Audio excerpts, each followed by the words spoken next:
eto na naman ako dahil meron nga ulit dumating sa akin. Alam niyo ba guys, lahat ng pinaplex ko sa inyo, sobrang excited na talaga akong gamitin to. Sobrang excited din ako ipakita kasi syempre gusto ko kung meron ako, meron din kayo. Alam niyo ba guys, kasi mahilig ako sa color white, black, ganyan. Kaya madalas kung makikita niyo, madalang talaga ako magsuot ng ibang color. So ito kasi bagay sa lahat, black or kaya naman white. So ito nga guys, ayan. So ito talaga guys, napalaki ako ng size dito. Order ko nga dito ay XL. So ayan, XL siya, medyo malaki sa akin ng konti. Dapat pala large. Ayan guys. Large para naman medyo loose ng kaunti. Pero ito kasi masyadong loose. Pero okay lang guys. Alam niyo ba, bagay na bagay ito sa shorts, sa skirts, sa pants. Ayan. Tapos nakatuck-in lang siya.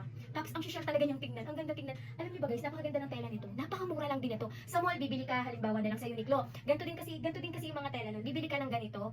Tapos ang mahal-mahal. Pero maganda talaga yung quality. Pero dito, hindi lang maganda yung quality. Napakamura pa guys, di ba? Saan ka makakakita ng maganda yung quality, pang mall quality, tapos ang mura lang ng price niya. Kaya kung ako sa inyo guys, mag-check out na rin kayo nito dahil hindi talaga kayo magsisisi pag dumating sa inyo. O, alam niyo na guys ha, click the yellow basket. Yun lang. Thanks for watching. Bye-bye!